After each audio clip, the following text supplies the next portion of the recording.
മദ്യം കഴിക്കുന്നവർക്കും സൗന്ദര്യബോധം ഉണ്ടാവും.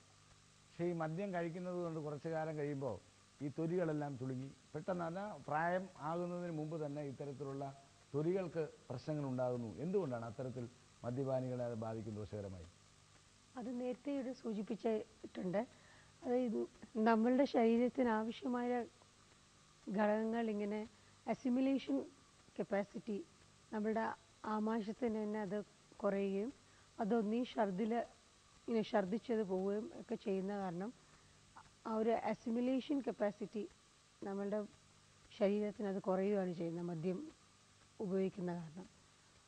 അപ്പോൾ സ്കിന്നിനെയും അത് ബാധിക്കും. ഈ ഡി അഡിക്ഷൻ സെൻ്ററിൻ്റെ ചുമതലയുള്ള ഡോക്ടറാണ്. ഇപ്പോൾ തന്നെ പല രോഗികൾക്കും ഈ ചികിത്സാ സമ്പ്രദായം കൊണ്ട് വളരെ ആശ്വാസമുണ്ടായിട്ടുണ്ട്.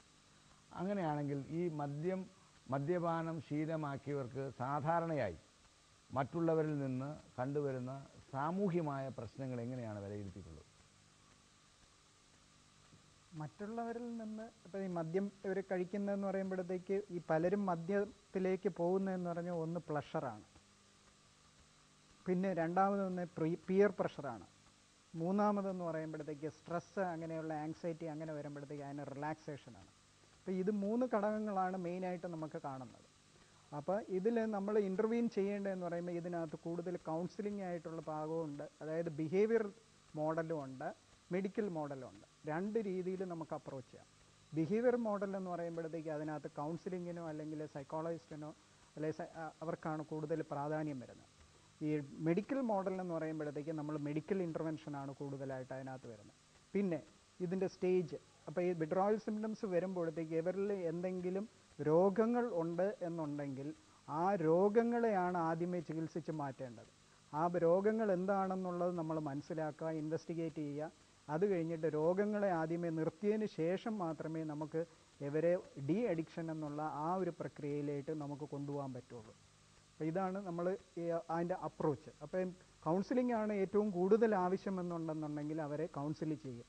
പിന്നെ നമ്മൾ അവിടെ അഡ്മിറ്റ് ചെയ്ത് ഇൻപേഷ്യൻ്റായിട്ട് ട്രീറ്റ് ചെയ്യേണ്ട പേഷ്യൻ്റ് ആണെന്നുണ്ടെങ്കിൽ ആദ്യമേ നമ്മൾ അവരെ സ്ക്രീനിങ് ടെസ്റ്റ് ചെയ്തിട്ട് ഇവർക്ക് എത്രമാത്രം സ്കോർ വരുന്നുണ്ടെന്ന്. അപ്പോൾ അത് ഓരോ സാധനങ്ങൾ ഉപയോഗിക്കും. ആൽക്കഹോൾ ആണെങ്കിൽ ആൽക്കഹോളിന് ഇൻ്റർനാഷണലി അപ്രൂവ്ഡ് ആയിട്ടുള്ള ചില സ്ക്രീനിങ് ടെസ്റ്റുകളുണ്ട്. പിന്നെ അതല്ല സ്മോക്കിംഗ് ആണ്, നിക്കോട്ടിൻ ആണെങ്കിൽ അതിനും ഇൻ്റർനാഷണലി അപ്രൂവ്ഡ് സ്ക്രീനിങ് ടെസ്റ്റ് ഉണ്ട്. അത് വെച്ച് നമ്മൾ അസസ് ചെയ്യും. എന്നിട്ട് ഈ വ്യക്തിയെ ഏത് രീതിയിൽ നമ്മൾ അപ്രോച്ച് ചെയ്യണമെന്ന് നമ്മൾ മനസ്സിലാക്കിയതിന് ശേഷം ഏത് ട്രീറ്റ്മെൻറ്റ് പ്രോട്ടോക്കോളാണ് എടുക്കേണ്ടതെന്നുള്ളത് ഞാനും കൗൺസിലിംഗ് ചെയ്യുന്ന മിസ്സസ് അഞ്ജനയുമായിട്ട് ഡിസ്കസ് ചെയ്തിട്ട് നമുക്ക് അതിൻ്റെ ഒരു ട്രീറ്റ്മെൻറ്റ് പ്ലാൻ ഉണ്ടാക്കിയിട്ട് ആ പ്ലാനിനനുസരിച്ചാണ് നമ്മൾ ട്രീറ്റ്മെൻറ്റ് ചെയ്യുന്നത്.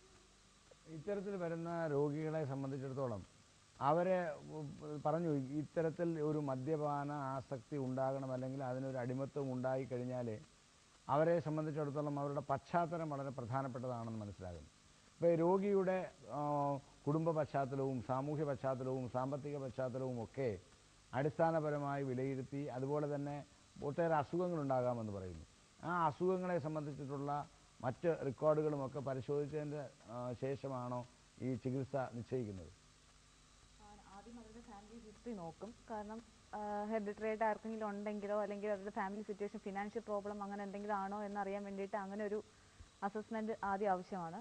അത് കഴിഞ്ഞ് ഫിസിക്കൽ, അത് ഡോക്ടേഴ്സ് നോക്കിയിട്ടായിരിക്കും കൗൺസിലിംഗ് ആവശ്യമുണ്ടെങ്കിൽ മാത്രമേ വിടാറുള്ളൂ. അപ്പം ഞങ്ങൾ നോക്കുന്നതെന്ന് വെച്ചാൽ ആദ്യം അവരുടെ ഫാമിലി ഹിസ്റ്ററി, എന്തുകൊണ്ടായിരിക്കും അവരിങ്ങനെ ഒരു ആൻസൈറ്റി ഇങ്ങനെ ഒരു കാരണത്തിലോട്ട് എത്തിയത്, അല്ലെങ്കിൽ അവരുടെ ജോലിയുടെ ശീലമാണ്. മിക്കവാറും വരുന്ന പേഷ്യൻസ് പറഞ്ഞാൽ അവർ ജോലി ചെയ്ത് തളർന്നു വന്നിട്ട് അവർക്കൊരു റിലാക്സേഷന് വേണ്ടിയിട്ടാണ് ഇതിനൊരു അഡിക്റ്റ് ആയി പോയെന്നാണ് മിക്കവാറും ഉള്ള പേഷ്യൻസ് പറഞ്ഞത്.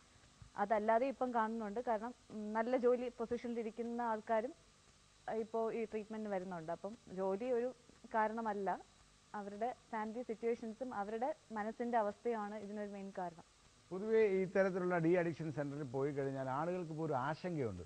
ഒരിക്കൽ മദ്യപിച്ചു കൊണ്ടിരുന്ന ആൾ പിന്നെ മദ്യപാനം നിർത്തിക്കഴിഞ്ഞാൽ പെട്ടെന്ന് അസുഖങ്ങൾ വരുമെന്നും അല്ലെങ്കിൽ ഇത് തിരിച്ച് റിവേഴ്സ് പ്രോസസ്സ് ഉണ്ട് എന്ന് ആളുകൾ പറഞ്ഞു പരത്തുന്നുണ്ട്. എന്താണ് വാസ്തവം? തീർച്ചയായിട്ടും മദ്യപാന ആസക്തി കൂടി ഒരാൾ മദ്യപാനിയായി അല്ലെങ്കിൽ മദ്യപാനത്തിൻ്റെ ഒരു രോഗിയായി മാറിക്കഴിഞ്ഞാൽ അദ്ദേഹത്തിന് കുറേ രോഗാവസ്ഥകളുണ്ടാകും.